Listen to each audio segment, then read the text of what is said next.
Yo, what's going on, y'all? This is Marcus Rosa, aka Mazuma TV, back at y'all with some more boxing talk, man. I hope everybody's having a blessed, beautiful, positive, productive night. I hope you had a great day overall, man.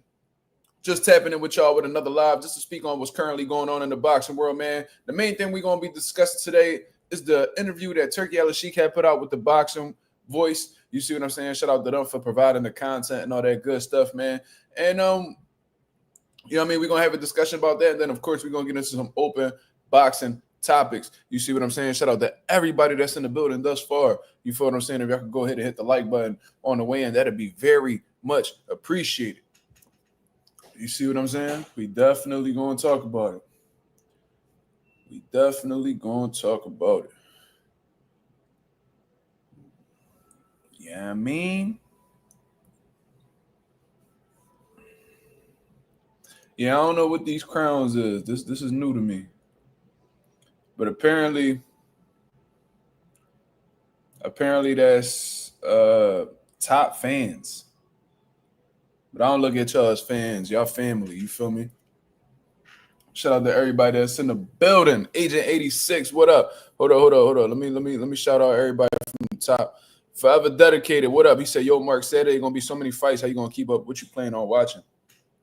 I still got to figure that out, brother. I have no idea. There's definitely a lot of boxing going on, though. That's for sure. Simba Boxing, what up? He says, blessings to you and your son, Mazuma, best boxing channel in the world. I appreciate that, brother. Thank you. Calm-minded. Mazuma TV, salute, brother, man. Do you think Gervonta Tank Davis will come to his next fight emotionally invested due to the Roach critics and him being locked up and stuff, drama? I mean, I don't know. That's something that we'll just have to wait to see. You know, I don't even know if that fight's even going to happen. You know what I'm saying? From what I understand, the fight date getting pushed back, and August 16th is no longer a date that they're exploring. Gervonta Davis hasn't been in the gym. He's been caught up in all types of legal issues. So, I don't even see the point in even answering that question right now. I feel like that'll be a more relevant question when the fight is made officially. You know what I mean? But Lamont Roach doesn't seem too confident that the fight's gonna happen. So I don't know. I have no idea. I can't even answer that, brother. I wish I had an answer for you. Smoochie, what up? Coffee plant in the building. Baboon Balloon. He says salutes from my day off work. Gonna go see Akon tomorrow. That's anything, bro. Niggas still going out to see Akon. Akon got some bangers though. If you find me in Black Gamecock possibly sitting on the track now. Cause I'm a rider. Yeah, I'm a soul survivor. Then he had that John. Akon had a few bangers, so I ain't mad at you, bro. Let me see who else. AJ 86, Silks Bando, 88 Sports Talk, Sean Terrence in the motherfucking building. What up? He said, "Who knows? We know Houdini." Facts. I couldn't even tell you, bro. And to be honest with you, I could. If he is emotionally invested, you saying that as if he wasn't invested in the first fight?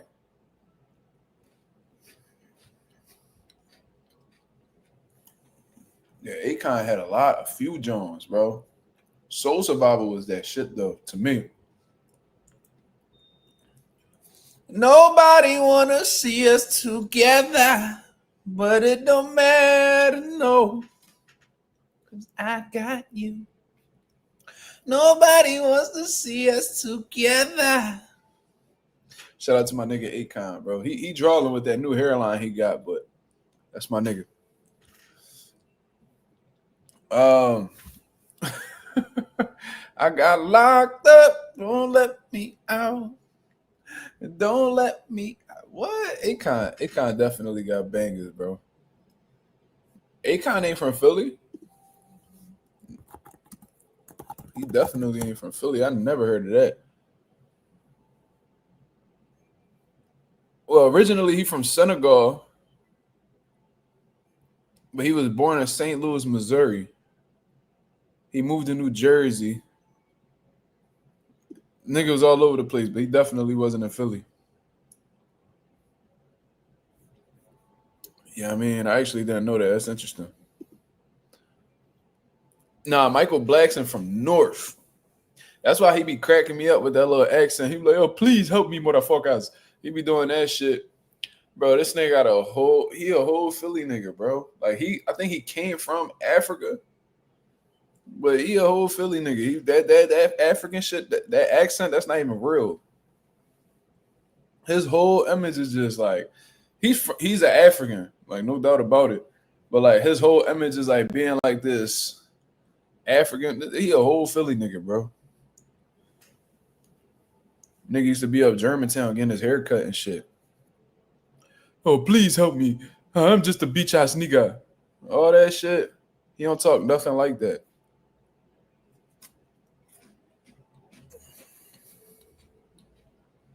Okay, that's what's up. Justin Jackson, what up? We definitely gonna talk about it. We definitely gonna talk about it. I was letting a few more people come in. We got 26 people in the building, so we about to cook up. So, like I said, shout out to the Boxing Voice for having Turki Alalshikh on their platform, man. Absolutely dope moment. And they asked some good questions as well. I think there was a couple questions they had missed out on, and I think they acknowledged that at the end. But for the most part, it was a solid interview because I don't know why. Like these dudes that work for Ring Magazine, they got Turki Alalshikh in front of them. Like that's literally their employer. And like they don't ask these type of questions. You see what I'm saying? And this is exactly why I say, like, y'all really like Ring Magazine and all these different boxing outlets, man. Like y'all could really learn something from the YouTubers. Because to be honest with y'all, the YouTubers be better than the niggas that y'all be hiring to do y'all media stuff, y'all media stuff. Like, bro, if I was to tell y'all the people, I'm gonna be honest with you, like in Philadelphia, it was like an off the fly interview, and I respect, the Boxing Voice enough for, still having all the questions set in front of them, you know what I mean, with little preparation. You know what I'm saying? But Teacher Selvin, what up? What was I saying? Oh, like if I was to tell y'all like the people who run like the media, like the commentary for all these Philly boxing events, bro, them motherfuckers couldn't talk boxing with me to save their life. Like if a burner was put to their dome and be like, bro, you gotta be able to talk boxing with Mark. They couldn't do it. They couldn't do it. Like they can't break down boxing like me. They can't talk boxing like me. They can't speak from experience like me. Like they can't provide the different perspectives that I provide. They're not well spoken like me or anything. You know what I'm saying? And when I be talking to y'all, I just be chopping it up like y'all one of the homies and shit. You know what I mean? But when it's time to put that professional hat on, they can't fuck with me within that realm neither. That's just me being honest. There's only a few people. Like, why isn't Greg Hackett a part of like these Philly commentary joints? They can't talk boxing like Greg. Like he's a knowledgeable dude. Like those are the type of people that you need to be breaking down boxing as the fights are going on. You know what I mean? But anyways, shout out to Ness and them over at the Boxing Voice for doing their thing. You feel what I'm saying? So I'm gonna actually let the interview play out. I'm gonna share it for y'all to see. Y'all can kick it with me and watch it. You know what I'm saying? Then we're gonna talk about what Turki Alalshikh had to say. You feel what I'm saying? Like what my reactions, my thoughts to how the way he answered these questions, because there was some things that I had agreed with, and there were some things that I kind of found contradictory. But we're gonna discuss it regardless. We're gonna discuss it regardless. So let me actually put this up right here. Yeah, y'all remember this goofy right here at the bottom left? Y'all remember this goofy right here in the bottom left? I don't even know why Ness even brought him on the platform. He can do whatever he want. He a grown-ass man. Yo, hold up. We got another troll who... Let me see how he did my hair now. Oh, yeah, I got to screenshot that one. That one kind of weak, but it's still funny, so we going to keep this joint. I'm just keeping like a whole gallery full of...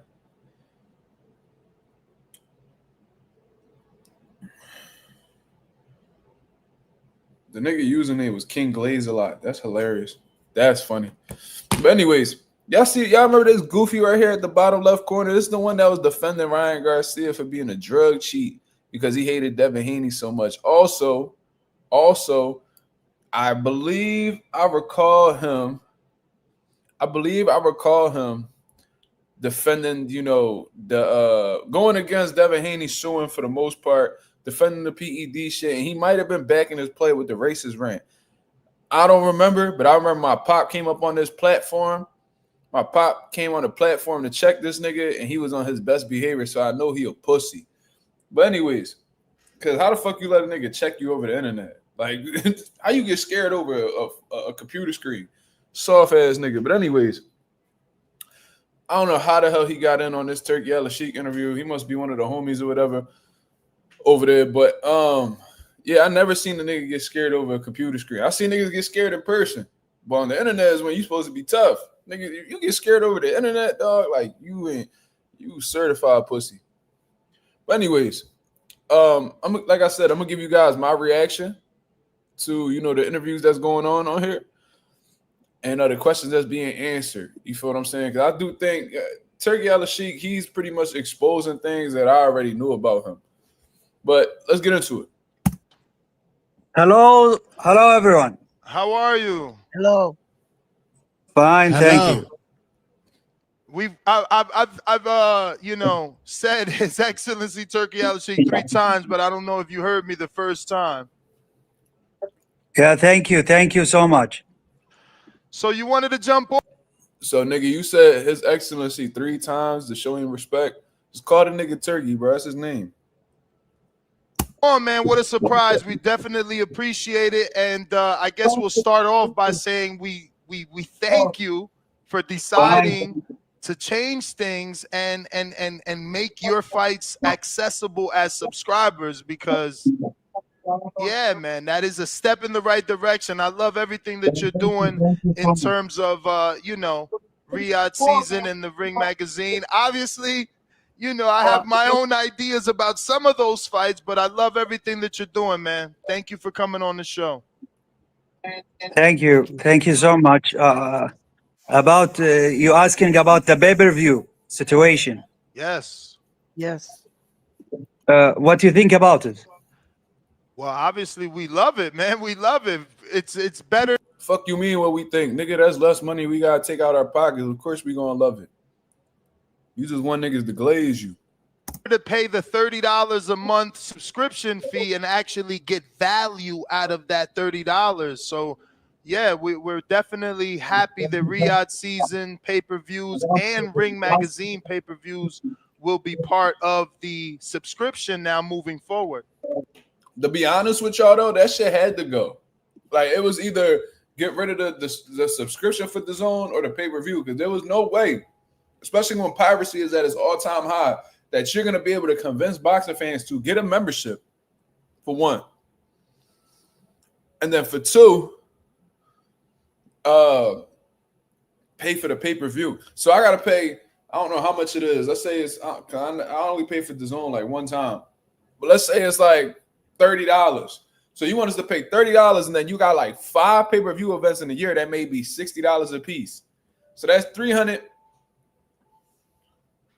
Then I got to pay the $30 a month on top of that. So it's like, bro, what the fuck? Like all the big events that I want to see on this DAZN platform, like I don't understand. Like all the fights that's on DAZN is on fucking pay-per-view, because they're all big fights. Because Turki Alalshikh making all the big fights happen. It's all on DAZN. Like I don't got, and especially how the way the economy is right now, bro. Not a lot of people is living check to check, bro. So when you really look at it, what the fuck? Like a lot of people not gonna be able to, you know, spend all these type of funds just for boxing alone. People got to pay bills. People got to pay rent. People got to take care of their kids. You feel what I'm saying? So that's why I believe piracy is at an all-time high, because everybody got their hands in the cookie jar and they all trying to find a way to get a dollar off the people, and people done had enough. This is not only like this.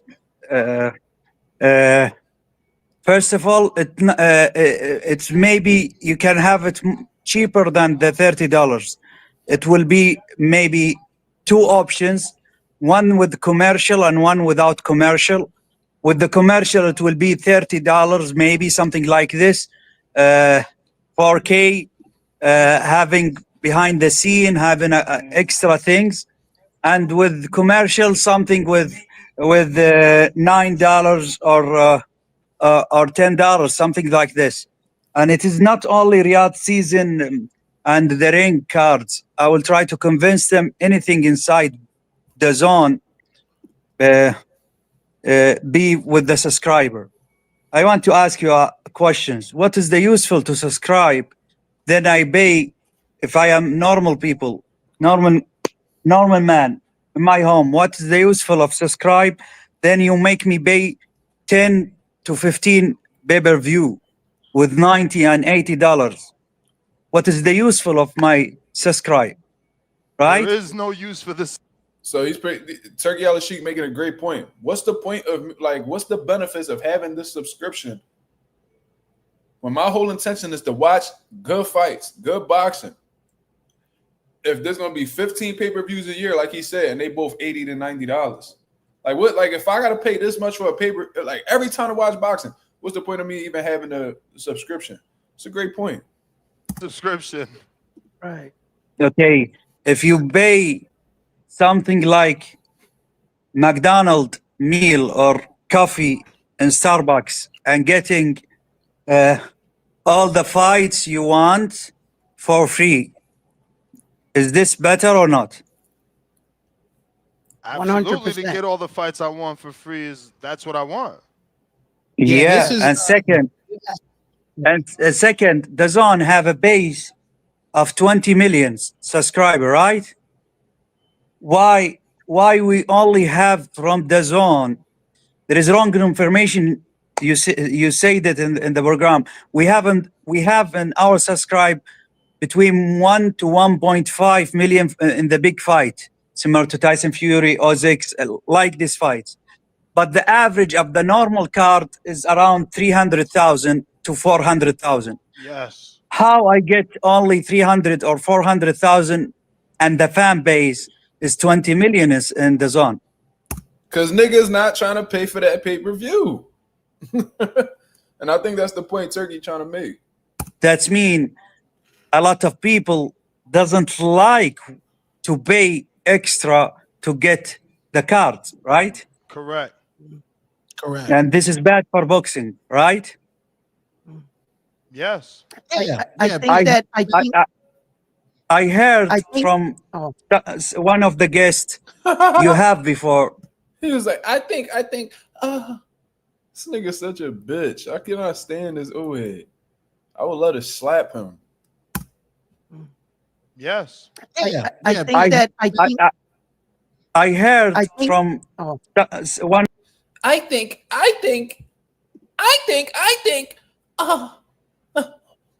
I'm sorry, Excellency. I think you should shut the fuck up and get off the live, dickhead. Look at him. Nigga got that T.O. senior nose. Let's go, champ. One of the guests you have before. That's maybe he's losing his money. First of all, it's not my money. It is business, man. And second, we are doing this for big vision and to put our country in the map of MMA and a lot of things. We are not doing something. Yo, Smoochie, why you put the drool emoji? You shut the fuck up. I think. Oh, ass nigga. Big Soldier MX, we gonna address it. For free. That's mean, okay, we will give the card for free, but that doesn't mean we don't charge DAZN. This is between us and DAZN. You understand me? Yep. If we build the base of DAZN, this idea is to try these models for 1 year in DAZN and see the effect. If the people like it, we will complete and do it more and more. And when people saying about BBC and Al Hayman, first of all, we do a lot of business with them now. Have the update.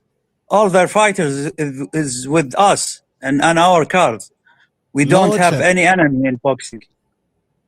Wait, Turkey, All the fighters Turkey. we have. Hold Yeah. on, Turkey.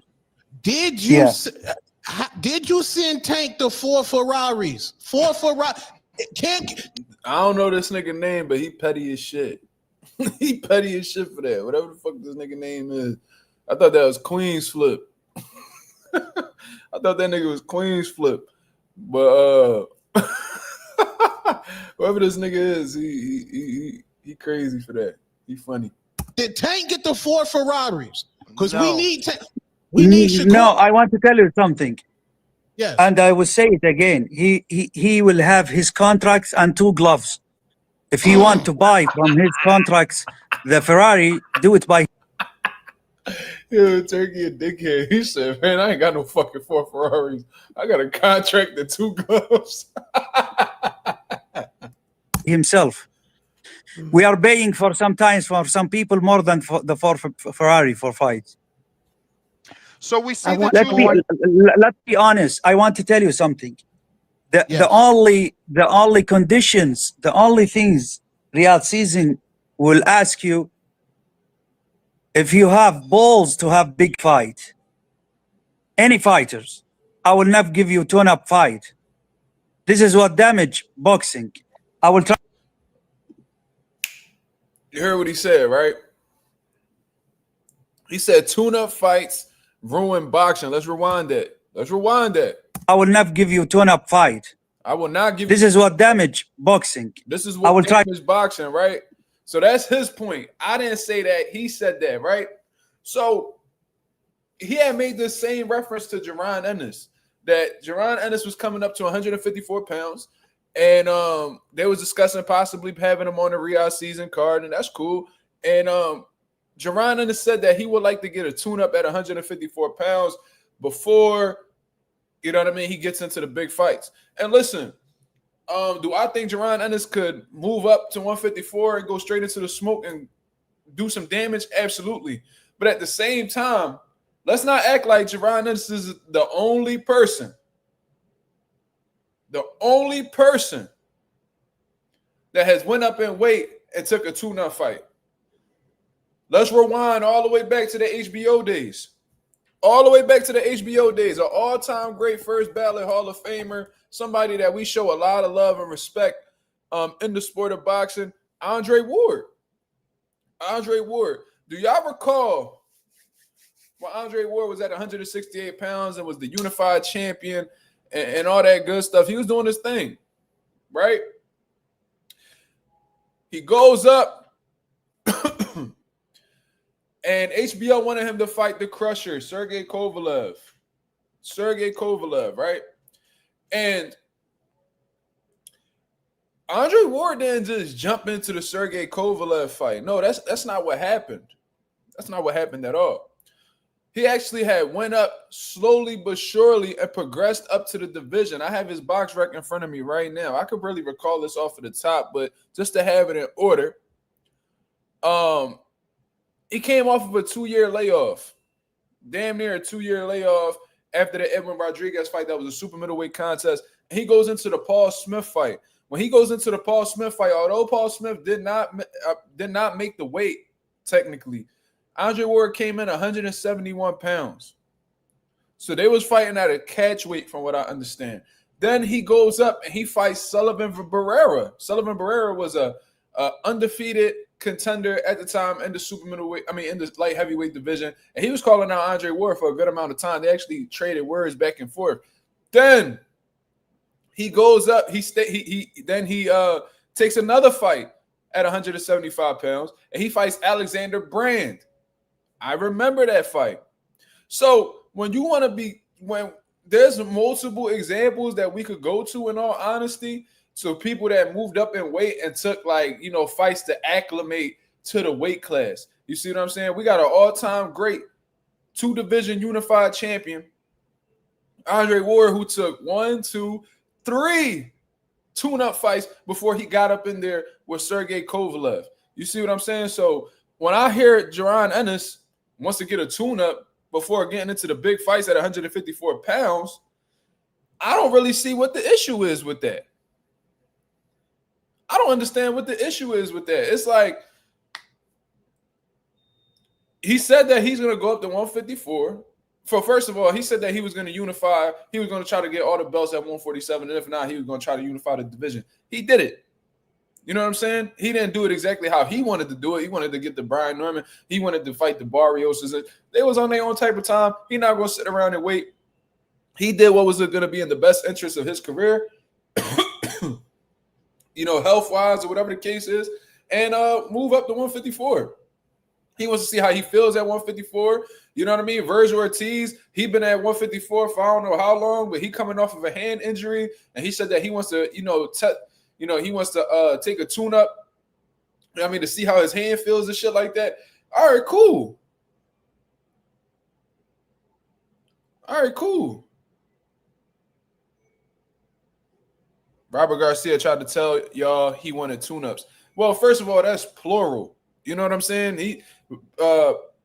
Turki Alalshikh said he wanted to take a tune-up, singular. So I don't know what the case is, but like I said, this isn't like this far-gone concept of people moving up into the division and you know, taking a tune-up fight to see how they feel at the weight class. People have done that on multiple occasions.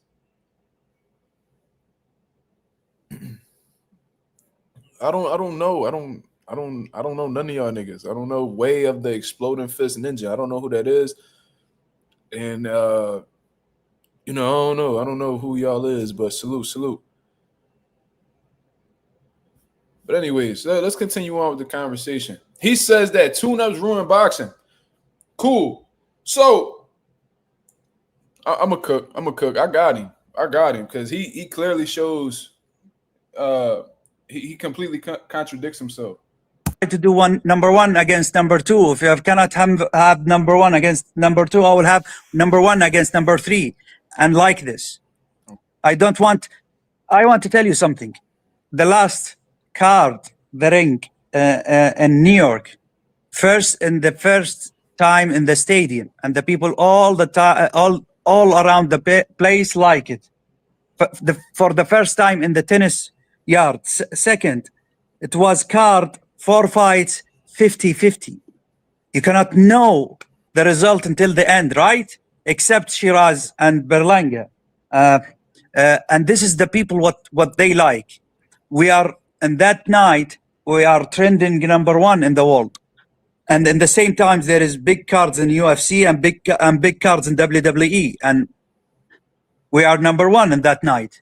And the people like it, okay? This is what we want to do. And second, now, with my friends and my people in the ring, we will start show. We'll name it The Underdog in Vegas. It will be one each month. It's all the card about the talent and discovering fighters. And when they success, they can go to the league with TKO or go in Riyadh season cards. We want all the fighters around the world have a chance to be star. And when we do the sparring in New York, we got 2,000 people. We got around 200 fighters. Some of them came from Japan and Scotland, and we announced it before it 1 week. I announced they will be in the undercard of Canelo Crawford. And imagine what, 2 of them now in the undercard for Canelo Crawford, from the street to the biggest fight in one step in the undercard of the biggest card in the last 10 years. This is what we are doing for boxing. I am not. There's a lot of filler, bro. My fault. I'm just trying to get to the main point. Promoter, but my brother, I don't calculate it. I don't calculate it. You're doing a great job. You're doing a great job. Look at him smelling the finger. He just tried to stick in Turkey ass. You're doing a great job. Dirty ass. Can't stand this nigga. 1 + 1 = 2. We calculated different. Okay. One question, Turkey. You have the Mexican Monster coming in November, and that is the Mexican Monster. And you have possibly the top Mexican boxer of all time in Saul Canelo Alvarez. Can Canelo get to 300 million so we can run a squabble with David? We need David Benavidez versus Saul Canelo Alvarez. You have both of them. Is that in the making? I want to tell you something. Yes. First of all, we are now planning for both of them strong plan. For Canelo, So what's this nigga talking about? You just a bitter guy. What are you talking about? Who bitter?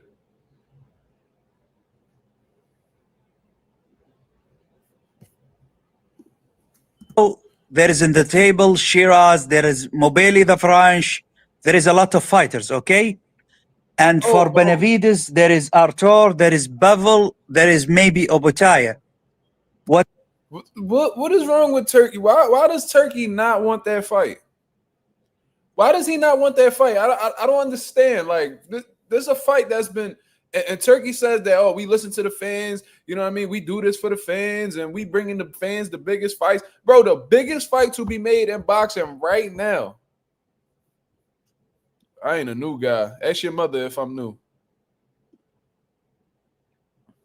Mazuma and Turkey could be cousins.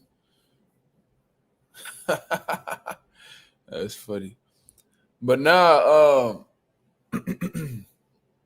what's Turkey's problem with making that fight? So, in Turkey Alalshikh's mind, that's a fight that like he's not really too interested in. Why? I don't know. It's just like with Turkey wants to literally control who these motherfuckers fight, bro. You know what I mean? Instead of just making the biggest fights happen, he just like he thinks. And look, man, you the one who putting the money up. It is what it is. And I'm not gonna say that you don't really care for the fans' best interest, but at the same time, you go around saying that you're gonna try to convince Canelo, but then you also saying shit like, you know what I mean? Oh, there's multiple opportunities for Canelo to fight this guy, and then Benavidez can fight this guy and this guy. Bro, we know that. We know that Benavidez could fight the Bivol Better Beef winner after their trilogy's up. We know that. We know Canelo could fight M. Billy. We know he could fight Pacheco. We know he could fight these guys, but we don't care about those fights as much as we care about seeing Canelo and Benavidez. Like, what the fuck is the problem?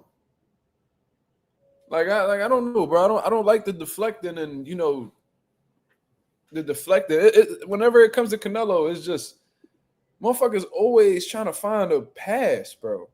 But I can say to you, I will try hard to extend the contract with Canelo for 3-4 fights more. And I will try hard to have chance to convince him sometimes in 20, maybe 7 to fight Benavidez. And now in his plan, in 26, there is 3-4 options, and we agree to it. Maybe in the future I can convince him. I want to see this fight. Similar to you, I want to see it. Facts. Maybe one day with good money, with good conditions, he accepts. So, but you will see Benavidez against Artur. You will see Benavidez against Bevel. You will see Benavidez against Obotaya if they're ready. I wanted to thank you for changing the way. I want to thank you, nigga. Nigga been dick eating so much. You know what I mean? Nigga throat just completely famished. I just want to thank you. Get them pubes out your vocal cords, cuz. Get yourself together. You got a big interview in front of you, fuck nigga. Obotaya if they're ready. I wanted to thank you for changing the way boxing is viewed. Not as far as like the common man where I'm from, sometimes it's tough. And at what you're doing, you're changing the sport. And I think that you're going to get a lot more views, and we'll be able to really lock in with boxing, you know. And I want to thank you for that. Yeah, thank you. So you ain't gonna ask a question, you just glazing niggas? We're gonna get a lot, bro. He could have just said, bro, I love what you're doing with the pay-per-view, man. I think that's gonna bring a lot more fans, man. I appreciate you making that, you know, that decision for us. Bro, you got one of the most powerful, influential people in the sport of boxing in front of you. You sitting here on this motherfucking platform, dick eating. Now, when you got the potential to actually ask him a question, you don't ask him shit. You just make a comment, just glazing a nigga. I don't understand. The motherfucker in the top right corner, y'all said his name Two-Tone. Two-Tone, he asking good questions. Shout out to him. And I want to thank you to defend us against the people who doesn't like the free of pay-per-view before half hour. Yeah, Go ahead, there are Ness. people that prefer to pay for pay-per-view. They feel like by paying you get this different feeling. But you know what they were able to do on Netflix the other day, it felt like a pay-per-view with Amanda Serrano and Katie Taylor and the entire card without having to pay big bucks. But we see that you said you're no longer going to deal with the What? No, I cannot understand. What's the feeling to pay for something you can have it free? That's a fact. That's a fact. Like, I don't understand. Bro, this just lets you know that fans not content. Like, the best shit can happen for the sport of boxing, and the critics is going to come out and find some type of angle. So now they're saying they don't like the fact that the fights are free because it doesn't give them that big feel that a pay-per-view event will give them. Bro, a big, meaningful fight for the sport of boxing should give you that feel in itself. Like, what the fuck are you talking about? Oh, man, I don't have to spend my money, so I don't feel like it's a big deal. So you have to spend money for an event to get that excited feeling that a big fight's on the horizon. How about two of the best motherfuckers in their weight class fighting each other? That's not enough for you? Shit, I feel blessed than a motherfucker. If I could watch the biggest fights and I don't gotta pay for the shit and not have to, you know, entertain any type of piracy or some shit like that, bro, that's a fucking steal, my nigga. That's like let's say Foot Locker got this crazy ass deal, buy one, get one free. You know what I'm saying? You buy some Air Forces, they throw in another pair of Air Maxes for you, whatever the case is. You like, I don't know, man. Like, I just feel more like the man when I'm actually, you know, paying for both of them. Like, nigga, if you don't take that fucking deal and go get your swag right, you lame ass nigga. What the fuck is you even talking about? You sound stupid. So Turkey talking about, bro, I don't understand. I don't understand that perspective. Why would you pretty much? Why are you complaining about free shit? What's the feeling to pay for something you can have it free? I don't understand it either, but there are people out there that say those types of things. You know, we take calls every day. I don't know. People like to pay sometimes. Kind of people. This is kind of people. If you bring in the right hand the moon and the left hand the sun, they will not like it. For that, I am not here to even a lot of, you know, even a religion, even Jesus. There are some people doesn't like him. This is not his responsibility, right? For sure. Yeah. So I wanted to ask, since it seems like you're no longer interested in Chris Eubank Jr. and Conor Ben, can we really get that Shakur fight? Is that something you like or you don't like? For No, it is not. We stuck today. We closed the date. We know that in that schedule the fights must happen. If someone not commenting this is not our job.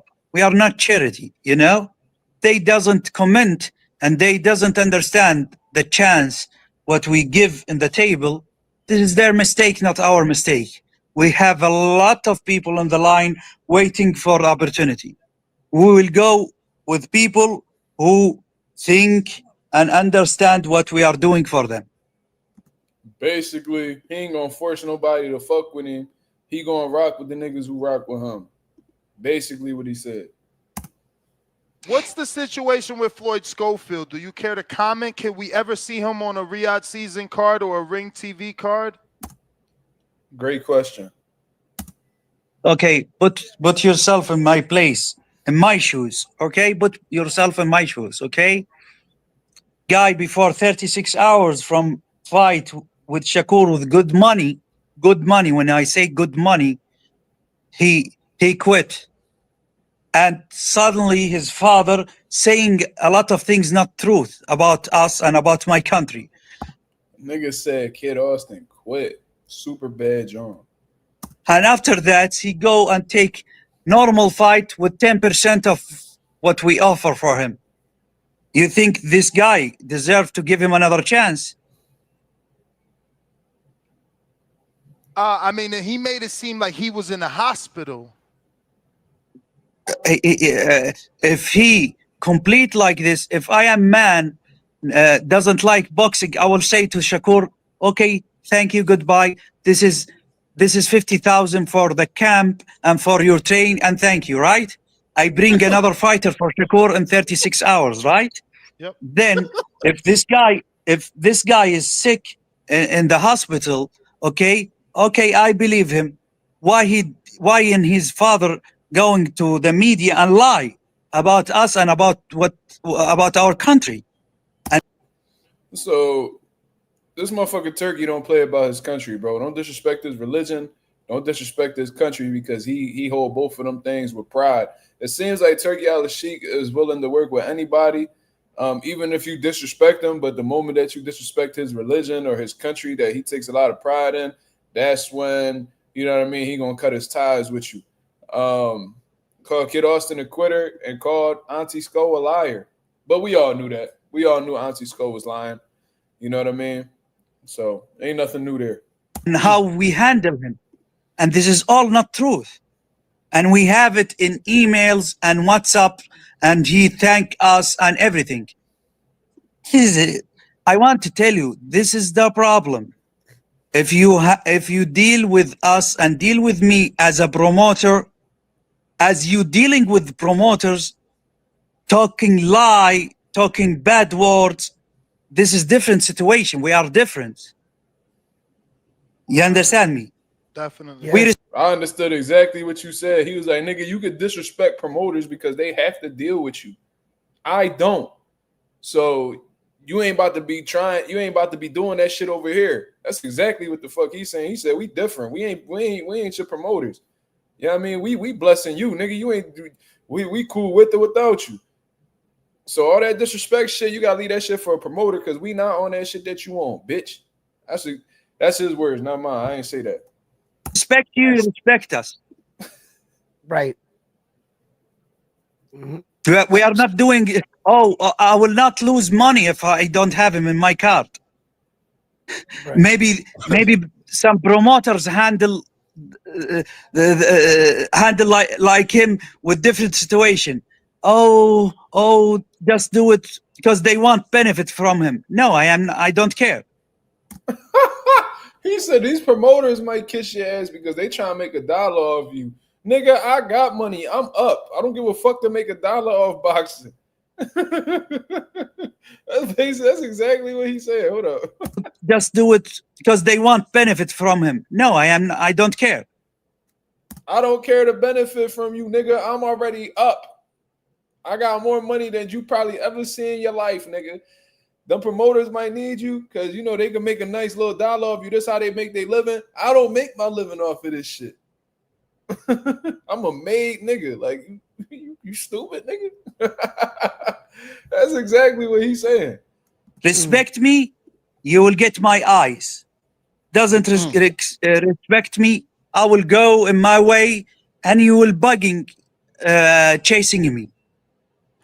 I know Hamza Shiraz is one of your guys. Yo, How did you? hold up. This nigga Turkey be popping his shit. This nigga is funny. Hold up. Will go in my way and you will bugging, chasing me. I know Hamza Shiraz is one of your guys. How did you take to the news that Edgar Belanga's wife, Genesis Calderon, is claiming that there was some tampering with his hand wraps and or gloves? Listen, and I had a few people ask me about that. What do I think about Edgar Berlanga's wife, girlfriend, whatever the fuck she is, speaking about the hand wrap situation with Hamza Shiraz? Here's one thing I do know, and I know this from experience, yo. I've never done a professional fight in New York, but I've talked to plenty of people who have. And anybody that has worked under the New York State Athletic Commission could tell you that they're probably the most strict athletic commission on the fucking planet. They don't play that shit. This is the same commission that made Tito Trinidad rewrap his hands during the Bernard Hopkins fight. Not because his hand wraps were, stacked or what, he had plaster, none of that, but because it wasn't in accordance to their law, to their rules. You see what I'm saying? So Hamza Shiraz hand wraps, when you look at them, the same ones people are claiming that are, illegal, whatever, they were signed off by the New York State Athletic Commission, for one. So that means, and I know this for a fact because I do this all the time in amateur shows and professional shows, the inspectors will check your wraps. They even feel the gauze. They look at the tape. They make sure that the tape is on the over the gauze is on the skin. Then they sign off once they do the inspection that they need to do. So for one, the New York State Athletic Commission made sure that there was no foul play. Two, for anybody that doesn't know, there needs to be a member of the opposite team in the locker room while you are getting your hands wrapped. Facts. So Edgar Berlanga had a team member in Hamza Shiraz's locker room while he was getting his hands wrapped. So let's say, hypothetically speaking, that Hamza Shiraz does have illegal wraps on. Let's say he is playing dirty. Who's to blame for that? When you got two motherfuckers watching the wraps to make sure that they are in accordance to the New York State Athletic Commission. New York State Athletic Commission would be to blame. Edgar Berlanga's team would be to blame if that man walked out of that locker room into that fight with Edgar Berlanga with illegal hand wraps. They're the ones that are watching the whole process. And I'll tell you this, Hamza Shiraz can't even start wrapping his hands until one of the members from Edgar Berlanga's camp goes into the locker room to watch the hands get wrapped. If Edgar's team not in the building, they cannot wrap their hands. This is what a lot of people don't know. So if that did happen to Edgar Berlanga some way, somehow, his own team did him a disservice. Get your team the fuck out of here. If you want to be talking about Hamza Shiraz did some type of foul play, look at your team. Your team sets you up for failure if that's the case. Fuck the athletic commission, even though they be on point from what I heard. Your own team did you dirty if that's the case. Just saying. Now, Edgar Berlanga's wife, girlfriend, baby mom, whoever she is, she claimed Edgar Berlanga her husband. I never known the nigga for being married. But regardless, let's say that is whatever. She need to stay in her lane, in my opinion. You know what I'm saying? Like I don't like when people be talking about shit like my girl a nail tech, right? I'm not gonna sit here and talk about how, let's say somebody, like something happened, she get some politics happened in the nail business or whatever the case is, and my girl fell victim to the politics, and then I'm over here speaking about how she got done there. That's not my lane to really be speaking on because I don't know the ins and outs of that industry. You a good looking chick or whatever the case is. You be putting yourself together real nice. You a nice John. From what I understand, you not from the boxing world.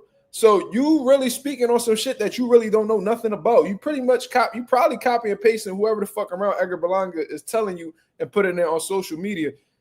Stay out grown men business. I don't like that shit.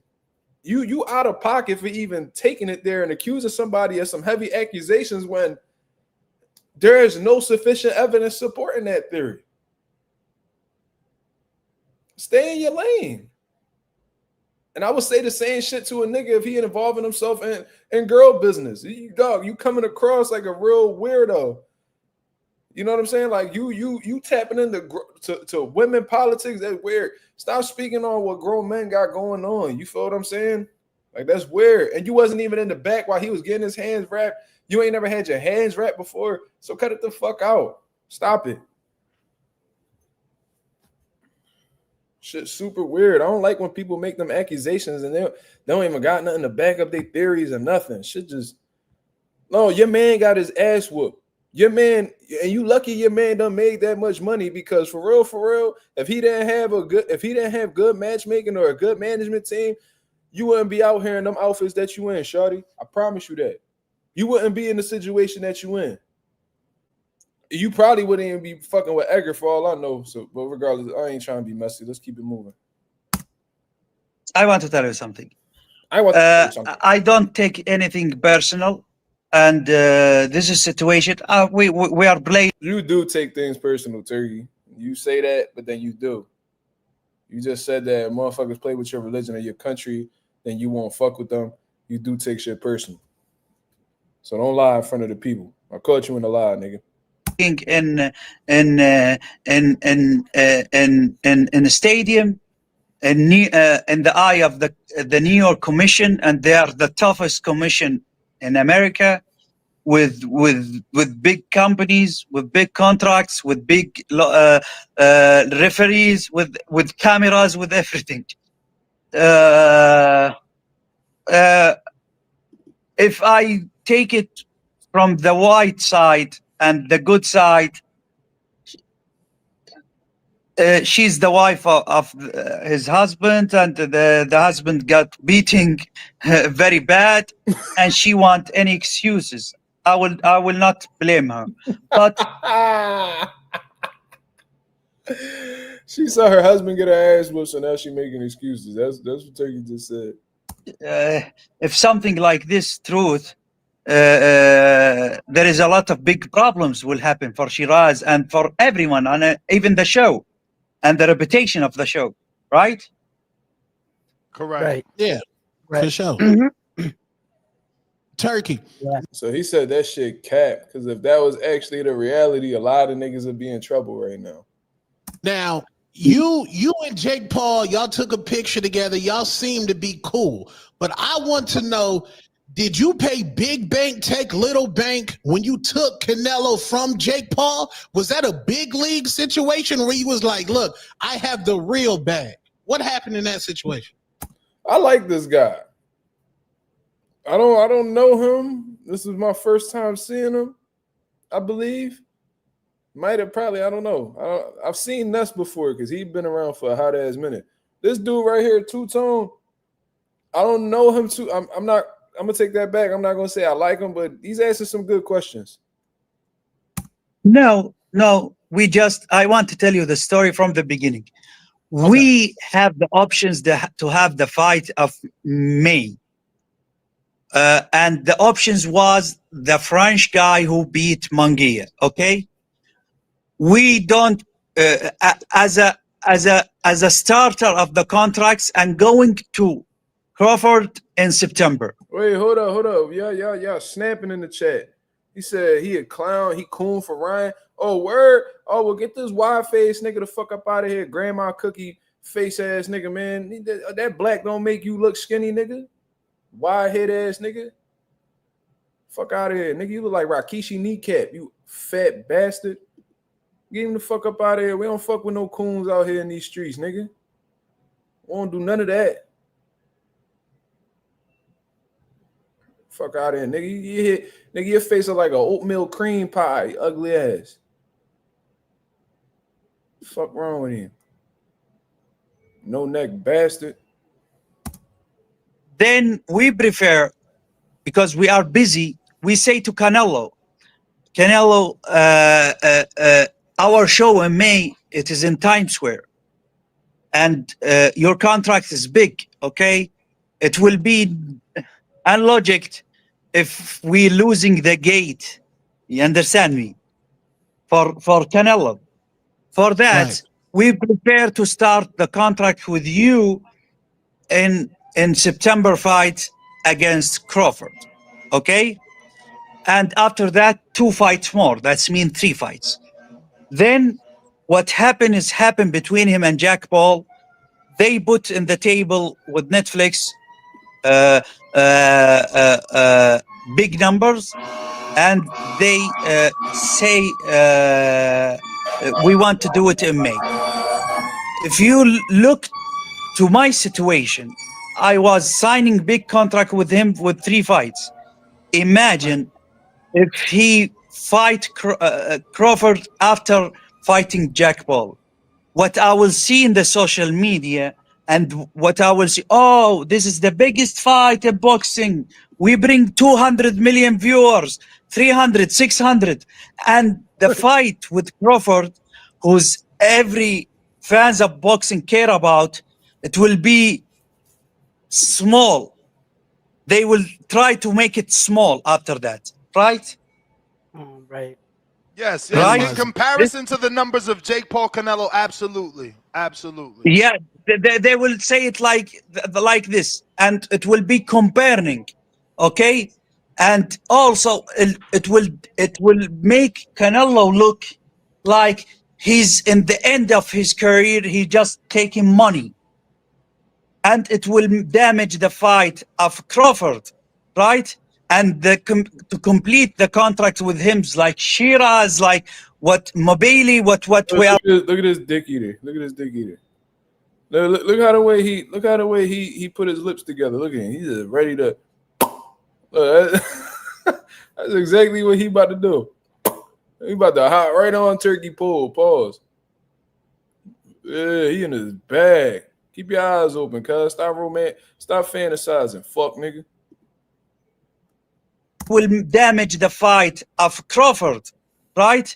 And to complete the contract with him, like Shiraz, like what Mobili, hold up. You see, that's muscle memory. Did you see this nigga is like a top tier like dick eater, bro? Did you see after he went like this and shook his hand, he put his hand to his mouth, bro? This nigga, this nigga right here different. This nigga different. He like, He like, you're Turkey, you're on my mind. Complete the contract with him, like Shiraz, like what Mobili, what we are. Complete the contract with him, like Shiraz, like what Mobili, what we are thinking. Benavidez, Bivol, the rematch, right? Then, Right. I have a connection with Canelo, and I say to him honestly, Canelo, I will not go forward with the contracts anymore if this fight happened before. He said, Turkey, I need to be busy in May. This is my way. I fight May, I fight September.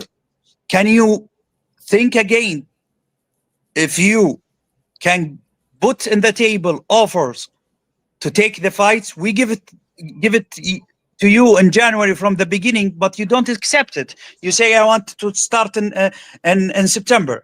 I said, okay, maybe this is my mistake. Maybe if I was thinking this happened, maybe I will put in the contract, but you need to have big fight or good fight against someone ranking in May. Maybe this is my mistake. Okay, for that, this is my offer to extend one more fight. It is not the similar of the number of Netflix. It's good number, but not the similar. But he accepted. You know why? Because Canelo, from the beginning, inside him, he doesn't like this fight. When he had the chance. So he basically confirmed that Jake Paul offered him more bread than he did, and Canelo still took the Turkey deal because in his heart he didn't really want to fight Jake Paul. To choose another things, he go with it right away, and that's not mean the fight between him and Jack Paul will not happen. Maybe in the future, if we extend the contract with him, maybe we decide to me and him and Jack Paul to do it. I am not against what Jack Paul doing in boxing. It's good for boxing to have young generation. I am against to make you understand this kind of fight, to fight someone legend like ambassador of Riyadh season like Mike Tyson. We just open big gyms with him and franchise big gyms and things, and he's 60 years old and legend and doing what you're doing to him and in front of people, right? This is why I don't like it. And this is what I say to you now. I say it to him in the suite when I see him before 5 days, and I say it in the social media. I am not against him. I am against some kinds of fight he do. I want to tell you example and surprise. I am thinking me and him to doing him against Joshua now. Turkey, you just sat here and told us that you don't do tune-up fights. That you only do big fights. You don't do tune-up fights.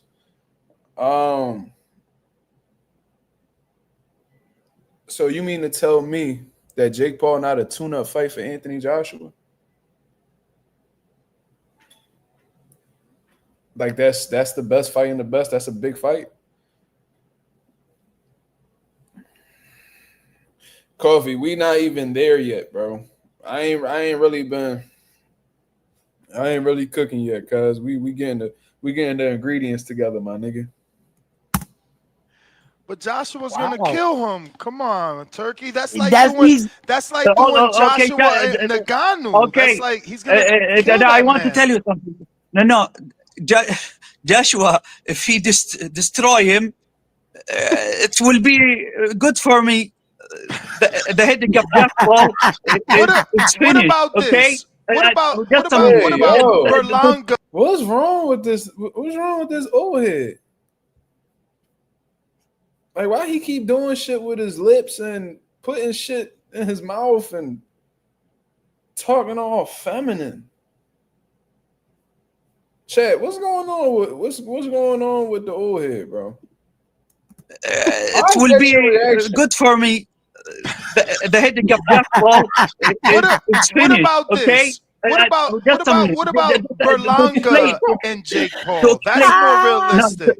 To explain for you, Joshua against Jack Paul. If Joshua destroy him, the headache of Jack Paul will go from my mind. If Jack Paul win, I will know that Joshua is finished, and Jack Paul deserve to be ranking and deserve to have future in boxing, right?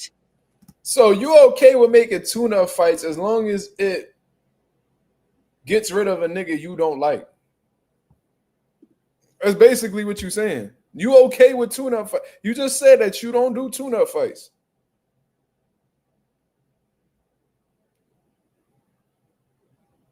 But for Anthony Joshua, you will make an exception because you don't like Jack Paul. All right. Interesting. That's too much of a long shot. It's not worth your money, though. Why waste your money on it? I want to tell you something. You tell me now what's about Berlanga against him. I am not very sure that Berlanga can knock him out. Exactly. Joshua, I have good feeling. I have good feeling. But I have good. Yo, he not sure if Edgar Berlanga could knock out Jake Paul. Oh my God, that's disrespectful. That's very disrespectful. 50-50, like you said. He laughing it's more too. Turkey laughing. This nigga's Turkey's a funny motherfucker. He's a dick though. I ain't gonna lie. No, I thought watch it 50-50. In this situation, I wanted 99-1. 91-1 Wow. He don't want 50-50. He want 99-1, but he tell you he don't do tune-up fights. Turkey, out of there. Turkey, I'm with you. I want to tell you something. Jack Paul accepted. Nigga. Now I God damn. Cha-cha slide, nigga. Sheesh. Turkey, out of there. Turkey, I'm with you. I want to tell you something. Jack Paul accepted. Now I next week I will talk with Jack. Damn.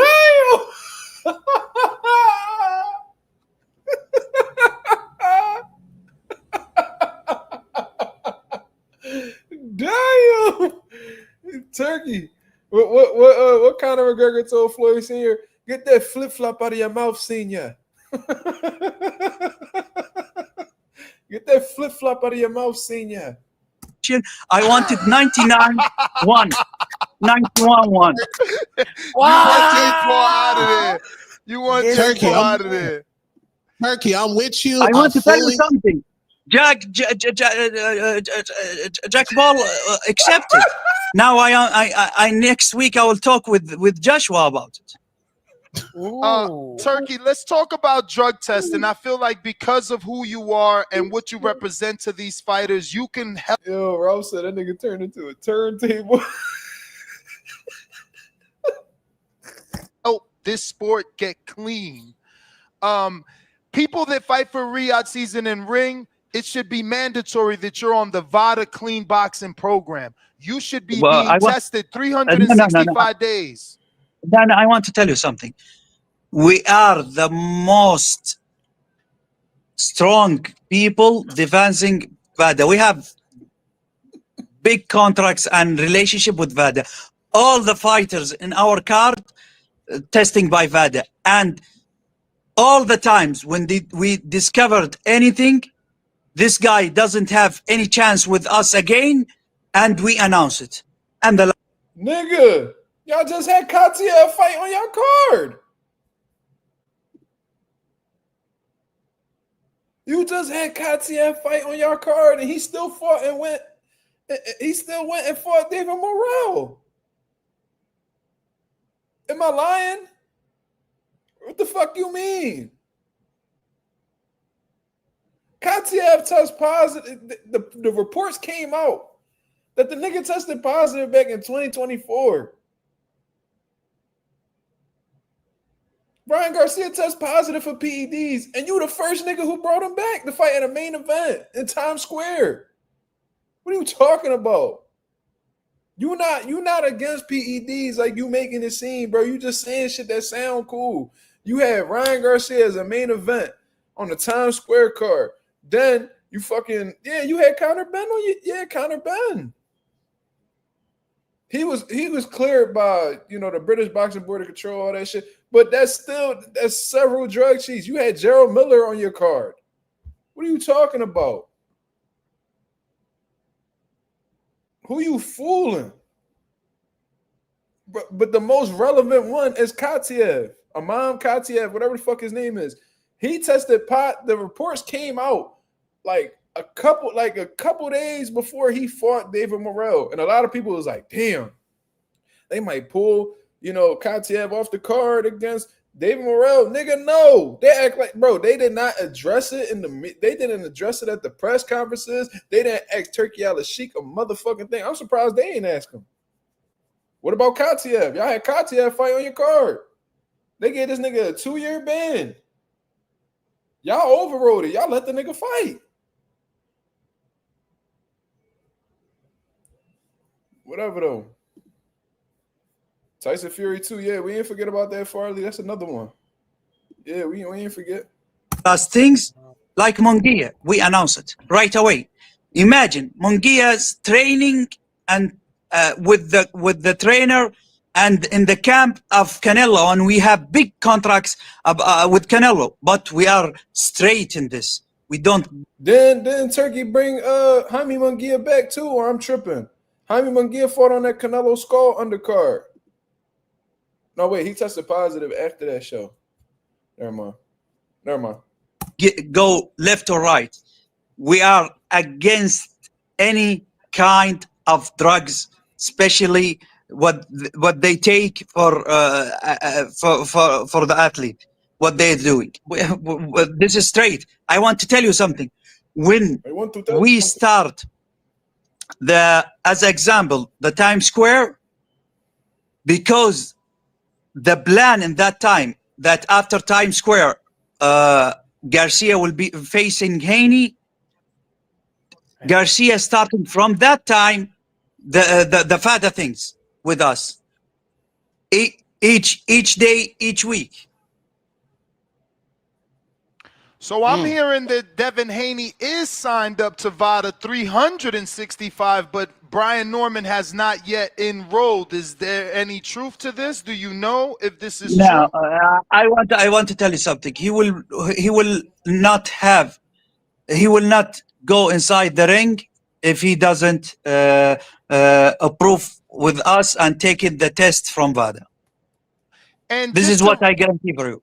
And just to wrap that situation up, because there is a controversy about who you approached first. Did you approach Team Haney about the Norman fight first, or did you approach Norman about the Haney fight first? No, I want to tell you something. The situation was Haney was in bad luck with us. Each time we go close having big fight with him, something happened. Garcia lose. Tomalivo, I will not explain. You understand what happened for Tomalivo. And after that, we see the options is normal. Okay? Especially in the end of his performance in Japan. And he had the belt. We reached them both in the same time. But all the times I said, and I am straight up in this, if we reach you and have agreement, we want it to be secret until we finish the small details. You understand me? Yes. Okay? Right. I hate when anyone go and talk with the media. They start, I will not say who or where, then I get mad and freeze it for 1 or 2 weeks. Then everything solved. Then I put it again. And now we add one fight to the to this card, and you all forget it. We put Matthias now against Dalton Smith. Yeah, On the it will be. November? That's trash. Why Dalton Smith over Puello Matias too? And you can't say, oh, it's because he's just mandatory. Turkey don't give a fuck about mandatories. If that was the case, he would have put the trilogy to the side for Better Beef and Bivol and had Benavidez fight Bivol. So miss me with that bullshit. Don't nobody want to see Dalton Smith and Subrel. Got an announcement. Wait, Yeah. on the November card? Yeah, Wow. Wow. Okay. Wow. it will be 5 fight, 5 champion. The night of champion. Nice. Turkey. Perfect. What is up with Jerron Boots Ennis? Does he not want to come to the kingdom? We were supposed to get Jerron No. As I said to you, I want to do big fight. I can accept someone. I want to tell you something. If I want to do Joshua and Tyson Fury next year, we are trying to do it and thinking about it. Of course, I need to have 2 for each one of them tune-up fights. You don't do tune-up fight, but Fury and Joshua need a tune-up fight.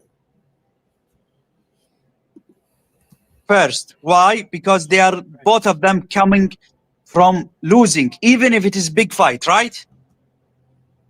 So you're doing a tune-up. Each one of them, Joshua, AJ, and fucking Fury, are getting tune-ups because they both coming off of losses. That sound good, but let's take a stroll down memory lane that didn't happen too long ago. Anthony Joshua, Deontay Wilder. There was a point in time where they were actually trying to make that fight happen. Deontay Wilder was coming off of inactivity, but he was coming off of a win against Robert Helenius. Anthony Joshua was coming off. He had like a 2-fight win streak after the losses back to back to Usyk. They were both coming off of wins, but what do? You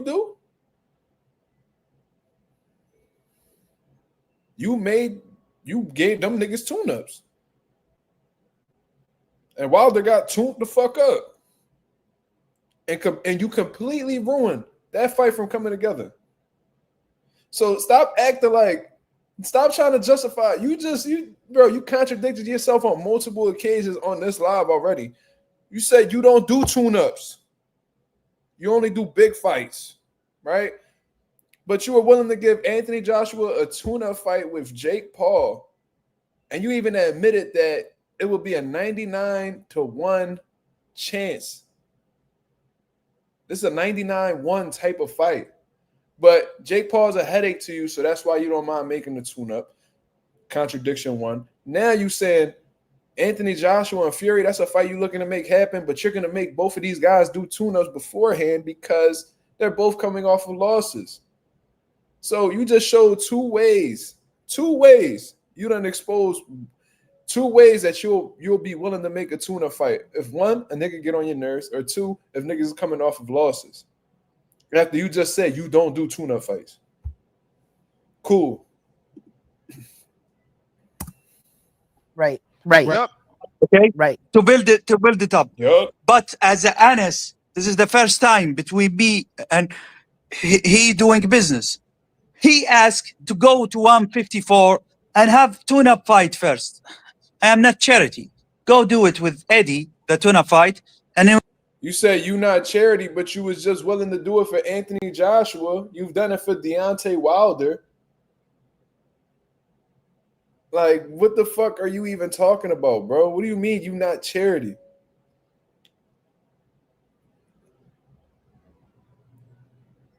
Like, what the fuck? I don't understand, dude.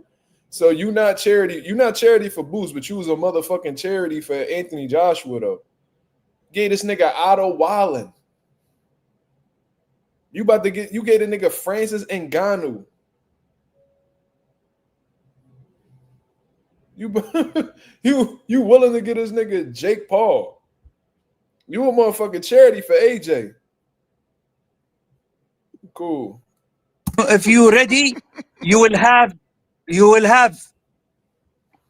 in my side a lot of people waiting for you. You understand me? I love it. On my side, you'll have a lot of people waiting for you. So this just let you know that Turkey not really a big fan of Jaron Ennis.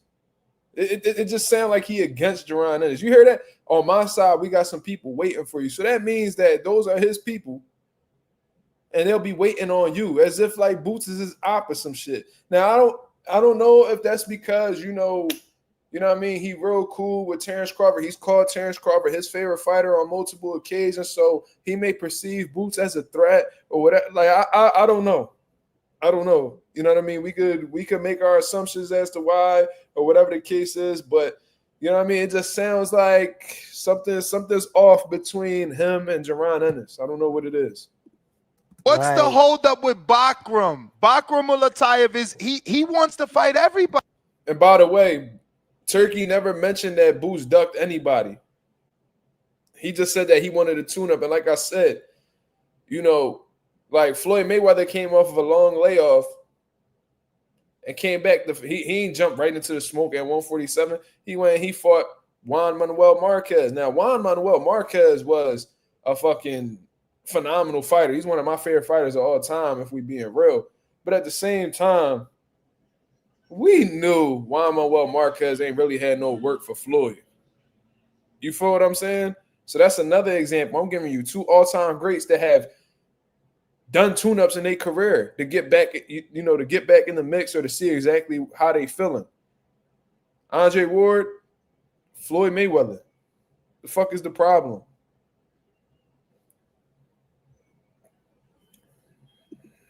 Why can't we get him a fight? I want to tell you something. This is truth and this is right. And actually, I speak with 2-3 fighters about him, and they are scared. They doesn't want to. No. Lord child. Well, Virgil Ortiz is on social media. I will not. I don't want to say names. Yes. They know themselves. I don't want to say names. We put good money in the table. Y'all know that one nigga that, like, let's say, you know that one nigga at a job site that, like, you know, he ain't doing no motherfucking hard work, but he want to act like he doing some type of hard work. So, like, you know what I mean? The nigga just be pretending, acting like he doing something, but when you really watch him, he ain't doing shit. That's exactly what this dumbass nigga doing at the bottom left hand corner. This motherfucker ain't asked a valid question yet. The nigga just sitting there shaking his head and just dick riding Turkey to the maximum. Like, this shit is incredible. Like, he wants to feel a part of the conversation, but he not contributing anything to it. So it's like, bro, why you even on the panel? You just sitting there dicking. You ain't asked a motherfucker. You ever watch like niggas like move shit out of a crib and like these niggas is carrying like a big ass fridge and then he just got the nigga in the back that like he act like he pushing the fridge, but he really not. The other three niggas is, and that fourth nigga, he just there just because like he ain't doing no work. Nigga ain't doing shit, bro. Like just let the nigga two-tone, let Queens flip and motherfucking the nigga who's standing up with the bald head, let that nigga ask the questions. Cause they the ones who, you know, getting the content rolling. You feel me? For many fighters, and they disappeared. All right, I got a good one here. Mm. Are we really getting Chris and Billy versus Lester Martinez on Yes. the So Yes. does that mean that you and Gary Jonas found a common ground? I don't have a problem with him. I want to tell you something. I am guy. What Take to it professional. tell me? I will tell you example of something like this, and it's real. There is one fighters go against me and attack me in Twitter, okay? And after that, he erase the what he said. I forget everything, but when he start to talk shit about my countries and about our religion and about something like this, he put me in corner. I cannot forget him because he go too far. You understand me? Mm-hmm. Right. You understand? You just say you don't take nothing personal, Turkey. Who was he talking about, by the way? Something like this. And, but when he start to talk, I forget everything.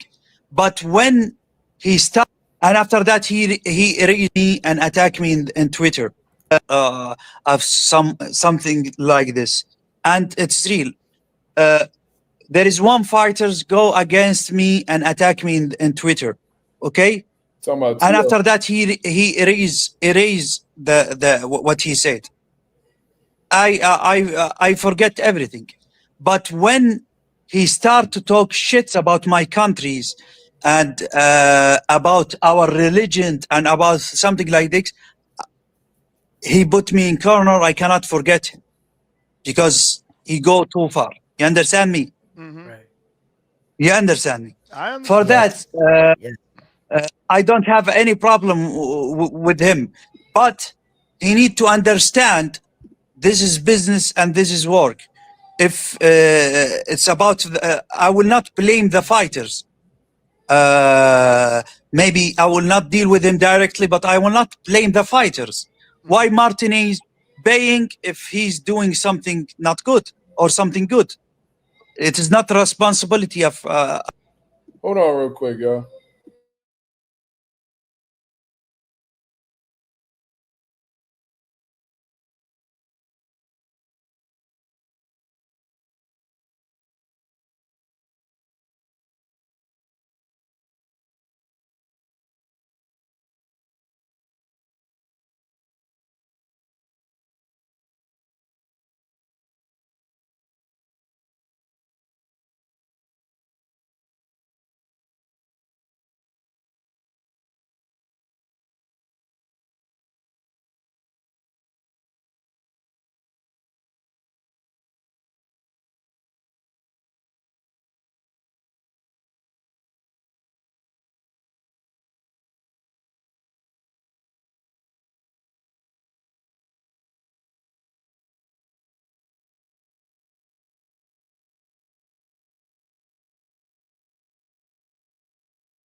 Yo, yo, yo. All right, we back.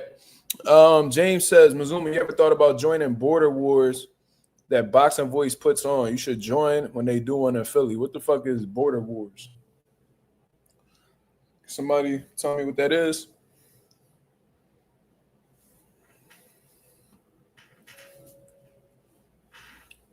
I don't know what that is. But anyways, let's get into the rest of this video, man, because I think it's wrapping up soon. Of Martinez, right? And if Jonas starting talk the truth and doesn't try to attack what we are doing to boxing and attack our countries or my religion or something like this, I don't have a problem with him.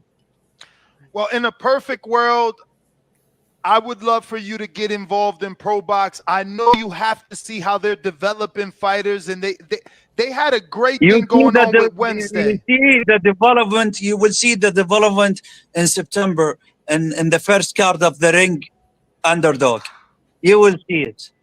All right, because we definitely need that. We need development, man. And they had a good Wednesday night series where people were tuning in.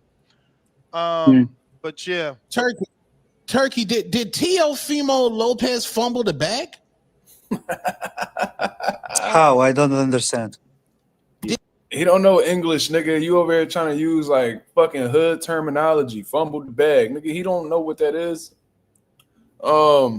Said a boxing event? Boxing event for everyday people. Well, I'm not everyday people, so I don't know if I don't know if I would pertain to that. I don't know if I would be allowed in that. But probably not. I probably would be interested in training somebody for that event. You know what I mean? Like, I am retired. You know what I mean? I haven't competed in over 7 years. I don't know, bro. Like, it's going to take a lot. It would take a lot for me to get back in shape and get back into that fighter's mentality, bro. I don't even know, honestly, if I still, am clicking off the same, bro, to be honest with you.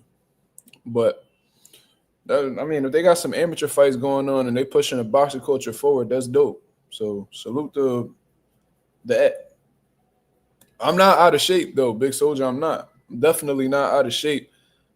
But there's being in shape and then there's being in boxing shape. You feel what I mean? Those are two totally different things. I'm definitely not in boxing shape. But to get yourself back in that mode, to lock in, like that's a totally different process. And I'm in a totally different space than what I was, back when I was competing. I got a son. I got a whole career outside of boxing. There's only so many hours in the day, and then I also gotta coach my fighters. I gotta get them ready for fights. Like, if that, like, it would have to really, really, really make sense for me to get back. You feel what I'm saying? But yeah, if it's a nice little check, I probably do it. But most likely not. Did he? Because he was supposed. He said he had some $11 million offer. Then he was supposed to fight Devin. Then it got lowered. Then he went on Twitter. He was immature. What happened with the T.O. Devin Haney situation? I want to tell you something. I want to tell you something. Yes. I don't go to the details with monies or something. You're saying numbers, but Right. if you don't respect my country and my religion, you will not have any chance to do business with me. Okay. So to follow up, does that mean that Keith Conley posted, Hitchens and Richardson Hitchens versus Teofimo? Is that a fight that you're not going to be involved in? I will not be involved in this fight. Okay. Oh, wow. Okay. Is there any truth to an offer for Tito Mercado to face Hitchens? I want to tell you something. Now, there is a lot I want to tell you something. Type it in the chat, y'all. of line of fights we want to do. and we need to find the times and the right things to how to do it. Now I am stuck. Maybe we are thinking to open a slot in January to do some cards there, because now we have the August fight, the A Gaming. Then we have the September Canelo Crawford. We have in November the Night of Champion. We have in December Enoa and Picasso, and we have in February the second fight of Canelo. For that, maybe we will open slot in, for Riyadh season in January, and do a good card at that time. Where does Carlos Adames fall in these plans? I think this shit kind of like, I don't know if there's anything important past this.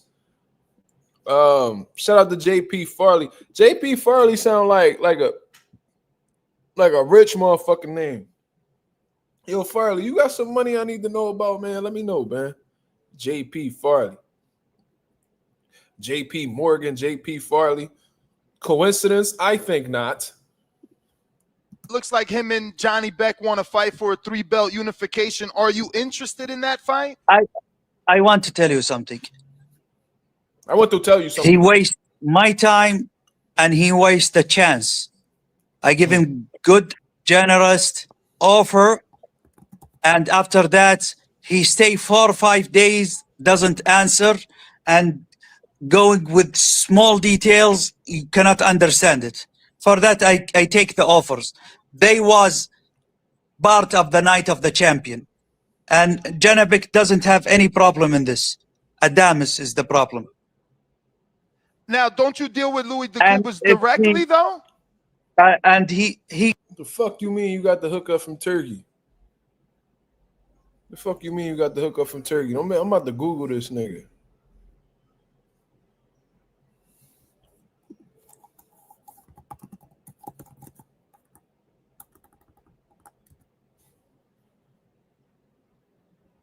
Industry leader in health benefits administration. Hold up. JP Farley Corporation, Westlake, Ohio. What the hell? Let me find out, nigga. Let me find out this you. Let me find out. Better stop playing with me, Farley. If you got some money, you need to let me know, man. Trying to get some of that white folks money. He give also difficult time for Louis DeCubas. Louis is our partner now. This is his mistake. If he doesn't fix it, we will miss him in Riyadh season. What did you think of Iman Katayev and the David Morrell fight? Do you feel that deserves a rematch? How about asking him about the PEDs with Katayev? What the fuck? Like, what's going on? Did he ask this? Not a rematch. Katayev will have chance with us in the future. Katayev will have a chance with us in the future when he had adverse findings in the drug test last year. And Morale also. Morale maybe we will see him again in December. I like him and I like his style. Do you think he's going to stay at 75 or you think he should go back down to 68? I like that he likes David Morrell. I fuck with David Morrell too. He a real dog. I think he will stay in the 75. There is a lot of fighters in 75. We can see him against. So I'm going to be honest with you. I really love that news that broke a few months ago, maybe a year ago, when you offered David Benavidez the Crawford fight. That I really wanted that fight. I hate that it was a catchweight that David couldn't do, but is there a world? Are you talking to Crawford? Like, if he wins, is he gonna look at a Bivol or David? And I'm only asking because obviously Canelo's faced those guys. He's been able to do it. Canelo fight everyone, and Crawford, I will tell you something, and you concluded from it. when he signed the contract with us about the Canelo fight in January, he said to me, "This is the last fight in my career, Turkey. I want to do it right, blah blah blah," and we signed it. Yeah, I heard that.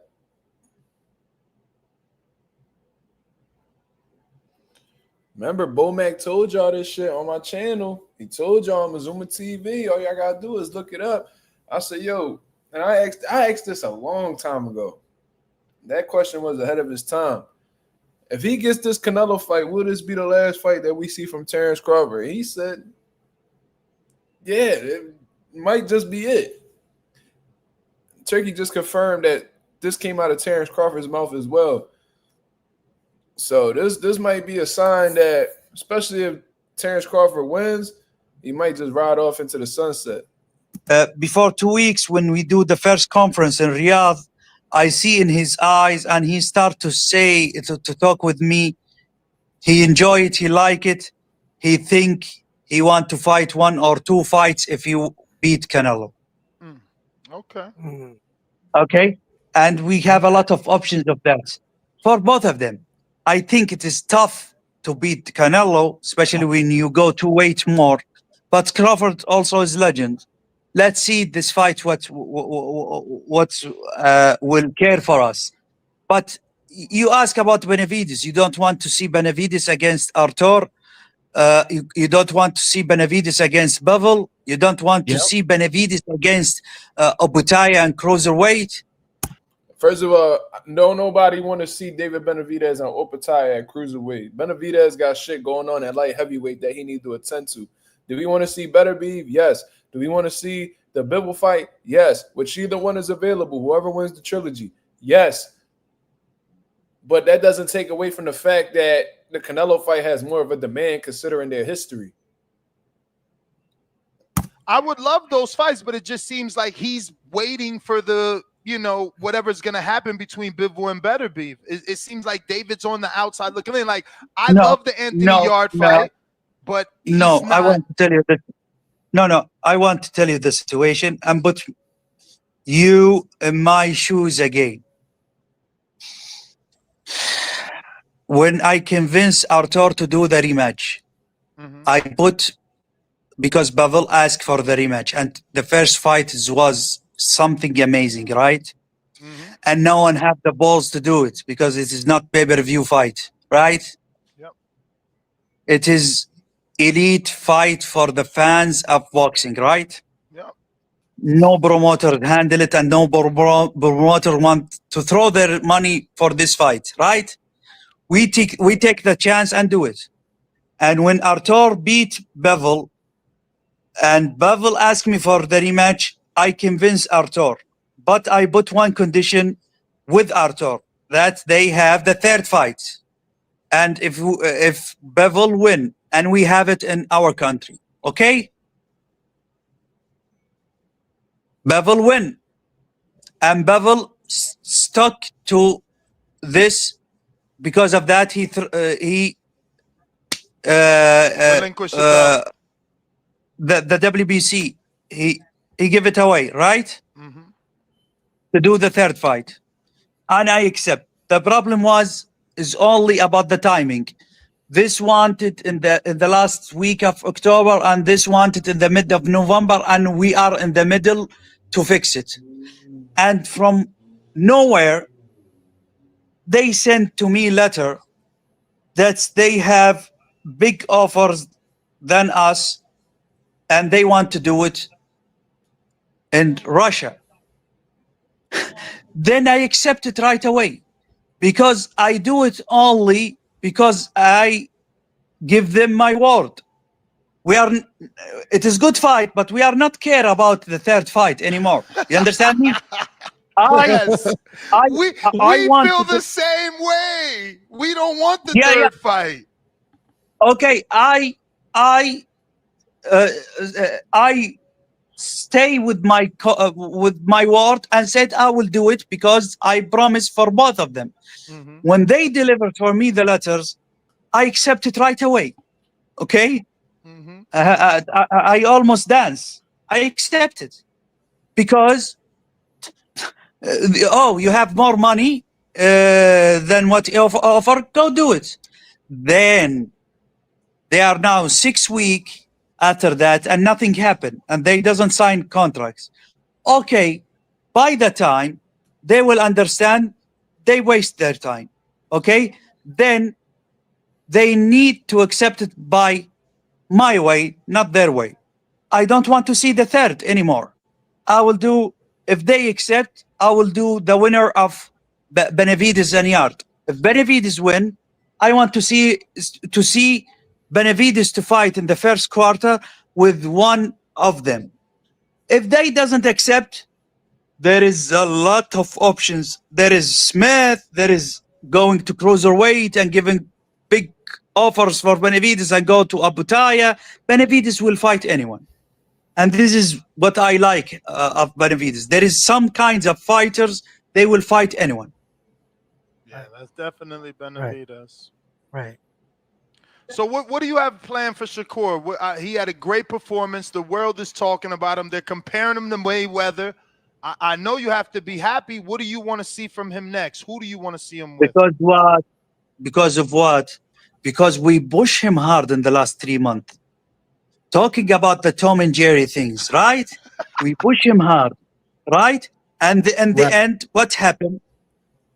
All the people now like Shakur more 100 times than before in the last 3 performances, right? Yeah. Even him thanking me, and he sent to me text and message. He said, "Now I understand you." But he asked me, you know, he's coming from serious injured. But of that, he take the risk and fight Zubaydah. Even I want to tell you something. In Wednesday, before the fight, 3 days, he have some small injured inside the gym when he trained. Wow. And he's completing because he want to fight. After the fight, he asked me, he said, "Turki, I want to my hand rest. Then maybe in the end of the year or the beginning of 26, I am ready. I am with you." I said, "Shakur, if I want to see you again, but I want big fight. My dream is Tanks. If Tanks doesn't happen, let's think. There is a lot of fights now. There is Conor Ben. There is a lot of options. But Shakur, next time there is no turn up. We want big fight." So Have you ever Turkey. Go ahead, Tom. So Turkey, so the Tom and Jerry situation, who was that for? Was it for Devin, William Scott? This nigga Shakur, did this nigga Turkey just call Cepeda and Shakur a tune-up fight? Because if that's the case, that's another contradiction. So you could do two. Did he just? He said we don't want a tune-up fight. Okay, Big Soldier, Cepeda, tune-up. The number one contender in the entire division, according to the sanctioning body, is a tune-up. But Boots can't do that. Shakur could do it. Anthony Joshua could do it. Wilder could do it. But not you, Boots. Not you. Go do that with Eddie. Don't do that with me. I'm not a charity. I'm not a charity for you. I'm a charity for these guys, but not for you. Or Shakur, or it was just something that you threw out there. What was the Tom and Jerry? It is for who's fighting with this style. I want to tell you something. Shakur played smart. He's fighting in the rope, similar to Mayweather, and he's going around, similar to Tom and Jerry. Sometimes. This is the boxing. It is the sweet science, right? It is crazy to be in front. If you understood the sweet science, Turkey, then you wouldn't be calling these niggas. You wouldn't be shitting on niggas for having the hit and not get hit style.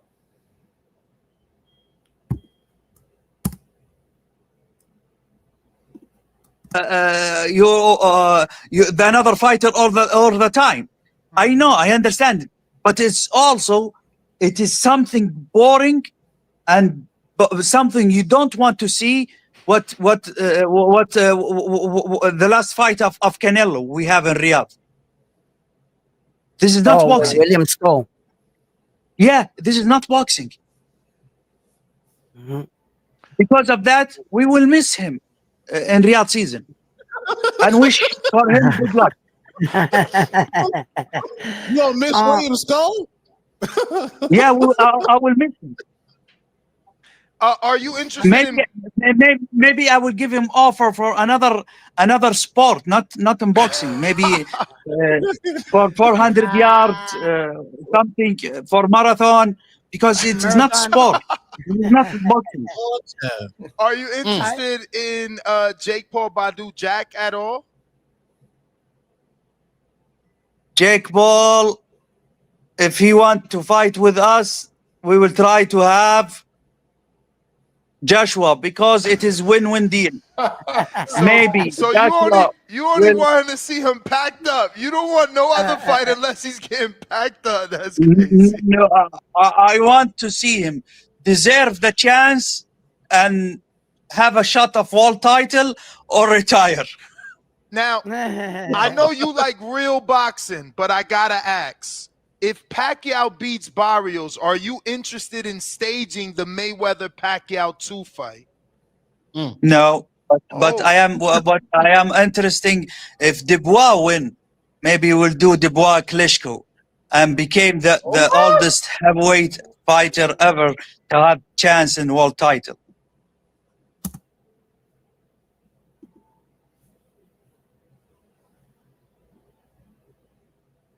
Dubois Klitschko.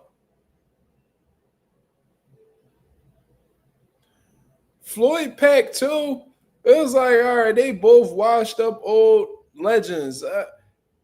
Daniel Dubois, if he beats Usyk versus Vladimir Klitschko, and you don't do tune-ups?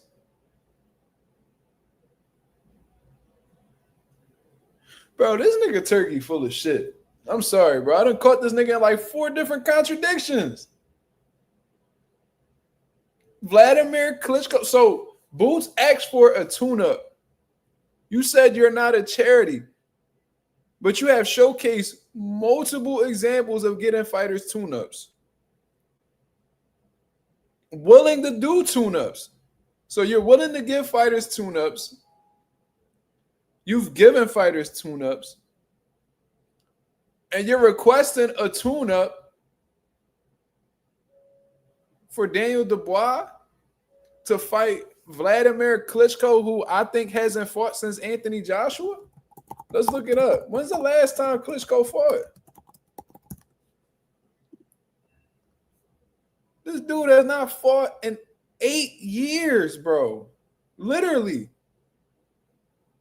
That's going to be the guy who's in line to fight for the undisputed titles. Not fucking. How about Joseph Parker? Joseph Parker been sitting around waiting for an opportunity. How about fucking Caballero, who can't get a fucking fight because, you know, motherfuckers don't want to rumble him? Like, what?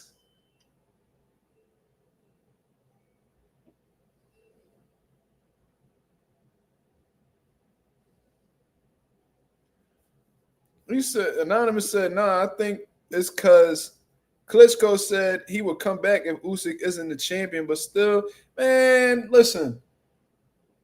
I understand Ukraine. Cool. You don't want to rumble the nigga. Cool. You not deserving of the opportunity regardless. Go sit your old ass down somewhere, nigga. Trying to make some type of history happen. Bro, he got packed up his last fight 8 years ago. Vladimir Klitschko ain't no George Foreman, nigga. You crazy? All right.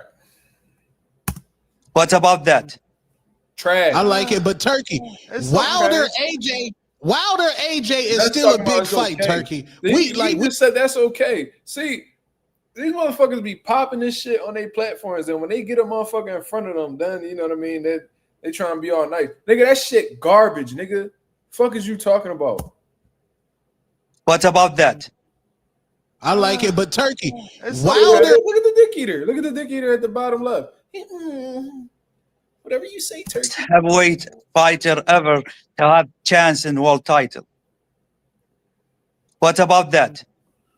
I like it, but Turkey, It's Wilder okay. AJ. Wilder AJ is still a big fight, Turkey. Oh, it's not. We in the hood. We still want that squabble. Oh, it's not. Wilder. First of all, stop speaking for the hood, nigga. First of all, you built like an oatmeal cookie trying to speak for the hood, nigga. You not the spokesman for the hood. You sound like AB.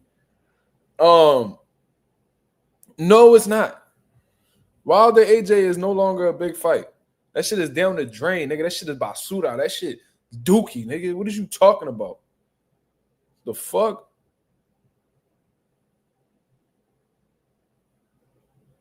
Nigga, no nobody want to see that shit, nigga. We want to see one more fight out of AJ and this Fury, nigga. Come on, cuz. Stop acting. You not tapped in. If that's the case, you really not tapped in with the streets, nigga. The fuck? Niggas be tripping. Stop speaking for the streets. Talk about what you like. AJ, we want that squabble. Did you watch his comeback? I want to tell you something. I am ready to have it, but he need before to do it, to do one fight before with me, with serious fighter, to prove to me that he's the Wilder of the all time. Excuse me, I give him 2 chances before, and he disappoint me. You gave him 2 opportunities, Joseph Parker and Zhang. He got outclassed in one, knocked out like a motherfucker in the other. It sounds like you willing to give Wilder another fight.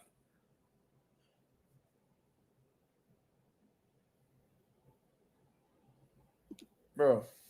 Against Parker and Zhang, right? Yeah, yeah, Right. yeah. He needs to prove to me that it's worth to do Joshua and Wilder. Excuse me.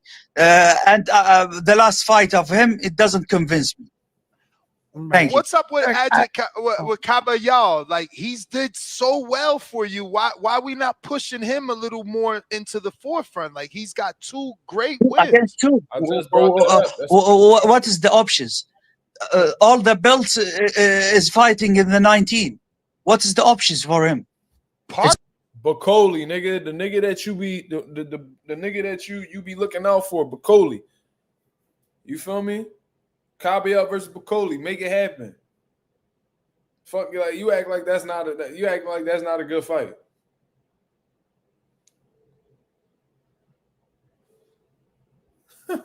Slime high. He's talking about. I thought Turkey was in the building. Nah. But Barker want to wait for the result of Dubois Usyk. He's the mandatory, right? Why he take the risk fight? If he accept it, I will do it yesterday. But he will not accept it. Damn. I know that you said that Matias. Oh my God! Look, he's asking a question. Oh my God! Let's hear it. Damn.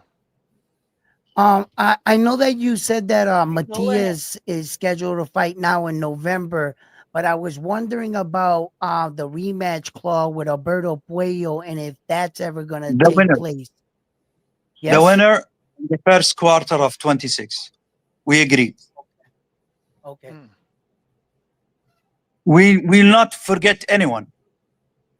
Who we give them our word, we will stick to it and do it. I cannot complete. Thank you for so much. Wife started. Last one, Turkey. My wife. Okay, I will get one question, but you know, my wife started calling me. I don't want her to throw me out. Last one. Haney Norman. Can the winner get Pacquiao Barrios winner? Do you want that? I prefer to give them. Okay, it's a big fight, right? But there is also a lot of big fights waiting in 47 and different weight. There is a lot of big options. All right. Well, thank you so much for your time. It was a wonderful surprise. We appreciate you finally stopping by. Thank you. Amazing Bye-bye. card in New York City. Amazing. All right, there you have it, Amazing ladies and card. gentlemen. Amazing card in New York City. Amazing. Get this nigga the fuck up out of here. But yeah, that was my live reaction to Turki Alalshikh's back and forth with the boxing voice, man. They got some good shit. They had some good questions in there, and Turki Alalshikh kept it 1,000 to the best of his ability. But you know, I ain't the type motherfucker that's just gonna be, rocking with what everybody's saying and shit like that. You feel me? So there was definitely some contradictions there. I just think that Turki Alalshikh, like most people, man, they have they favoritism. You know what I mean? There's people that he's willing to look out for, and there's people that he don't really fuck with all like that. You see what I'm saying? And I thought it was pretty apparent in this interview that he's not really too fond of Boots. I don't know exactly what it is. Maybe he just, don't really feel a connection with him and none of that. I don't know if it's because of the Terrence Crawford and Boots history that they got going on and things of that nature. He says he's not a charity. He's not willing to give Boots a tune-up. Because, see, that's the thing. I guarantee you Boots wasn't asking for, like, a cherry pick. I guarantee you he wasn't. He probably was asking for, like, Ennis, Tellez, you know what I mean? Maybe fuck is this dude name? Serhii Bohachuk. He probably was asking for, like, one of them type opponents. You know what I mean? A solid dude that'll introduce him to the weight class and know what to expect moving forward. You know what I'm saying? But he's saying he's not a charity. He's not going to give Boots them opportunities that he done gave all these other guys. You see what I'm saying? So it is what it is. You know what I mean? He willing to give people opportunities. He willing to give dudes opportunities and tune-ups. You know what I mean? That's in the heavyweight division and stuff like that. But I guess at 154, you know what I mean? He's not willing to give Boots them opportunities. So we'll see. I don't really know what else to really say about that. I think he's good for boxing. He does some great things for boxing. Like I said, a lot of the fights that we've seen probably wouldn't have happened if it wasn't for Turki Alalshikh. So I appreciate him and what he contributes to the sport. But at the same time, he just like all these other promoters and shit like that. They got their pros and their cons. You know what I mean? They say they do some real shit. Sometimes they do, and sometimes they full of shit. So it is what it is. We just got to accept them for who they are. But that was a great little conversation between, the boxing voice and Turki Alalshikh. You feel me? So, yeah. So how y'all feeling, man? We got 55 people in the building. What up? Y'all got any questions for y'all boy Mazuma TV, man? Let me know. I'm going to take a couple questions before I get up out of here. Yeah, I think Turki Alalshikh just tries to disguise his bias behind, like, doing things for the fans. I don't know, bro. Like, you literally sat here and told us that you don't do charity shit, but you over here talking about making Daniel Dubois versus Vladimir Klitschko. Like, you over here talking about making Jake Paul and Anthony Joshua. Like, what the fuck? How you justify that? And then tell Boots to his face that you're not a charity and you're not going to give you no tune-ups. When historically, all-time great fighters have taken part in tune-ups. Mikey Garcia took a tune-up when he came back after that Top Rank lawsuit. That's another first ballot Hall of Famer right there that undid it. I think his name was like Elio Riojas or some shit like that. When he got back in the mix. Let me see. Yeah, that's exactly his name. Elio Rojas. He came off a 2.5-year layoff and jumped right into a tune-up. Like, people do these things, bro.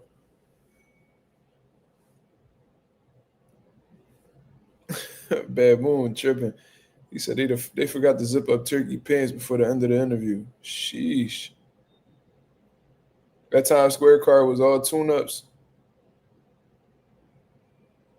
Yeah, they try to play Rolly like he was a tune-up. And they definitely treated Jose Ramirez like a tune-up. You know what I mean? Turki Alalshikh dead ass telling people, I'm expecting this guy to win. I remember Wilder was facing Parker and AJ was facing Wildin, and they had Wilder and they had Wilder and Anthony Joshua biggest shit on the poster, like they was rumbling each other and made their opponents look small as shit. I remember that Times Square commercial they did where they had Rolly and who they had like Rolly and Arnold Barbosa. No, Tio and Barbosa definitely wasn't a tune-up because Barbosa was his mandatory for a long time. He was number one in the WBO for a while. But outside of that one, who did they had like Rolly Romero on the pizza box and shit like that, and they got mad when Rolly didn't want to post a video on his social media. He had every right to feel disrespected. Lubin definitely not a tune-up because he a top contender in the division. Ramos definitely ain't a tune-up because he a top contender in the division. And Thurman, yeah, I don't know. Like, he only got one fight at 54 against Brock Jarvis. He's been very injury-prone and active. Yeah, I mean, definitely past his prime. That might be looked at as like a tune-up, to be honest with you. But Keith still got some shit up his sleeve, though.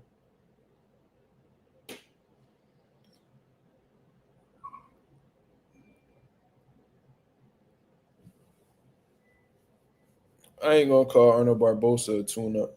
I can't do it. He's an undefeated contender in the division. He has some notable names on his resume in the lead up to it. He beat Jose Ramirez. He beat Jack Catterall from what I understand. So yeah, I mean those solid names on your way up. Thurman calling out Boots. Yeah, Thurman only calling out Boots because, you know, he ain't really got no other opportunities. He was just saying not too long ago that he ain't know who Boots was, and if he beat Boots today, it won't do anything for him tomorrow.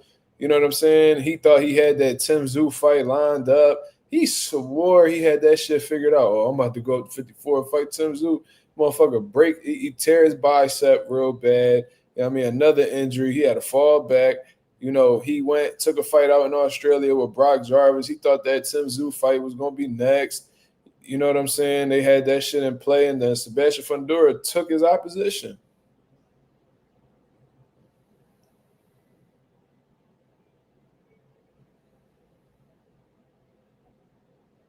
You know what I mean? So it's like now, you know what I mean? You wasn't trying to give nobody no opportunities, but now that you at the bottom of the totem pole, now you trying to make it seem like niggas got to fight you. You see how arrogant Keith Thurman is? When Thurman was at the top, he pretty much was like, man, fuck everybody. Nigga said, fuck Earl. He said, fuck Bud. You know what I mean? He the man. It is what it is. Then he fell off after the Danny fight. Danny lost, but like he low-key ruined Thurman's career, bro. Breaking that elbow just fucked everything up for Keith. But you was shitting on everybody when you at the top. Now you at the bottom. You know, them niggas that was at the bottom, now they at the top, and you begging them for an opportunity. They ain't not giving it to you, so now you over here acting like niggas is avoiding you. Well, based off that logic, you was avoiding them. They just doing what you did to them. Like, bro, Keith Thurman a clown, bro. He really be trying to make it seem like, you know what I mean, he's still relevant. And no, but you ain't beat me. All right, Pacquiao beat you, nigga. So? Pacquiao beat you. An old Pacquiao at that. Broner talking about you was in the casino gambling the night before the fight. Like you wasn't even locked in. You thought shit was sweet. I don't know what the purple crown for. That's new. Thurman Watch from 1L. Ain't that something?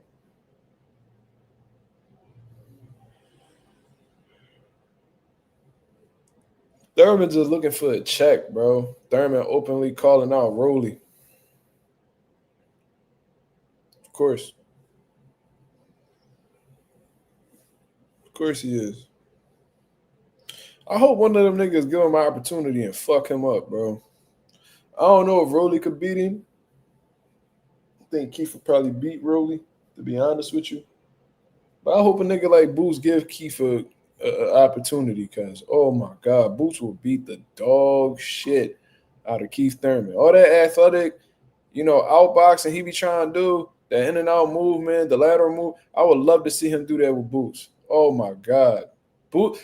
Keith is used to being like the superior athlete. You know what I'm saying? Or the more explosive guy, you know what I mean? And all that.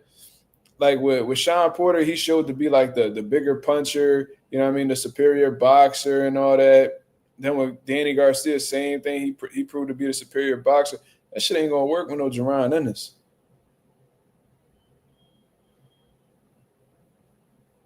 Boots would beat the dog shit out of Bud. Nah, I don't know, bro. Bud different. You just hate Bud, so you just trying to find a nigga to line him up.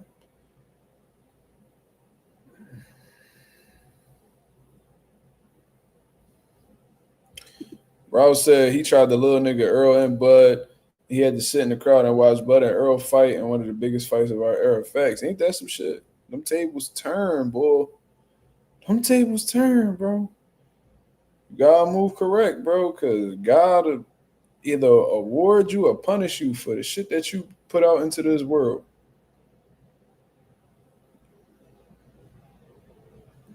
I remember that, bro. He was acting like Spence was a nobody, bro. He was trying to play Boots. Now Boots accomplished the same shit he accomplished in the division.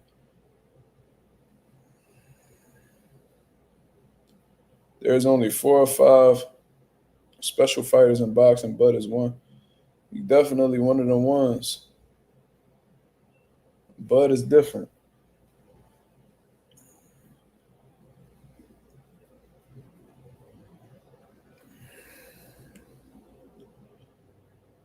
Yo, Coffee crazy. He said, what you doing on July 29th this year? Damn. That's some cold shit, Coffee. Sheesh. But I'm going to get up out of here, man. I appreciate everybody that came through and showed love to the channel. If you could go ahead and hit the like button on the way out, that'd be very much appreciated. Give you guys my live reaction to Turki Alalshikh's tell-all. You know what I mean? Speaking about Teofimo Lopez, goofy ass, you know what I mean, is dressing the boxing world overall, man. You know what I mean? I appreciate having this conversation with y'all. This was a funny, entertaining live and an informational one as well. So, you know what I mean? If you appreciate the content, we do this all the time. You know what I mean? We on the road to 4K. We well into the 3K mark. I mean, we passed the 3,100. We passed the halfway mark to 3,100.